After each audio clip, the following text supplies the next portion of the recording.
Hello, it's your girl, Sarah with an H, and I'm back with a podcast, and it's called Health Matters, Rethinking Sex Ed, what the research really says.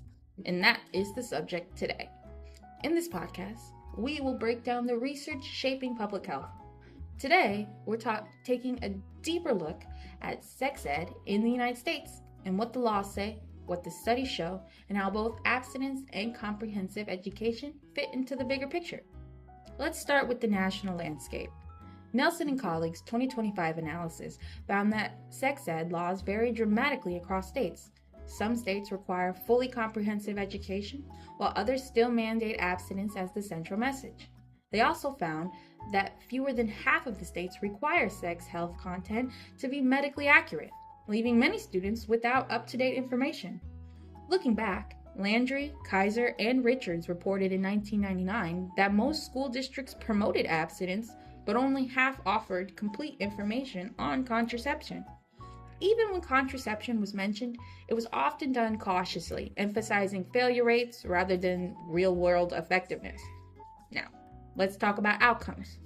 One of the most frequently discussed studies, Borowski, 2005, found that abstinence-only programs did not delay the start of sexual activity or reduce long-term risky behavior among middle school students. But it's important to note that the study did identify some positive short-term effects. Students in abstinence-only programs showed increased intentions to abstain, greater knowledge about abstinence-related concepts, and clearer understanding of personal boundaries, all of which can be valuable foundations when paired with broader education. That said, research consistently shows stronger results for comprehensive programs.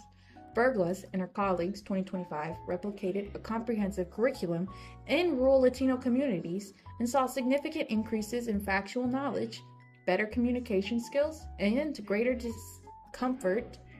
comforts discussing sexual health with trusted adults. These are exactly the types of outcomes that help young people make informed decisions. Kurtz, in a 2021 policy review in Minnesota, also emphasized that evidence-based reforms tend to improve accuracy and inclusivity, though political challenges often slow down progress. So what does all this tell us? Abstinence-only programs can provide positive early messaging, like promoting self-control, encouraging boundary settings, and reinforcing the idea that abstaining is a valid and healthy choice. Those are real benefits, and they should not be overlooked. But the research also shows that abstinence-only programs alone are not enough to influence long-term behavior. That's why the most effective sexual education blends both approaches.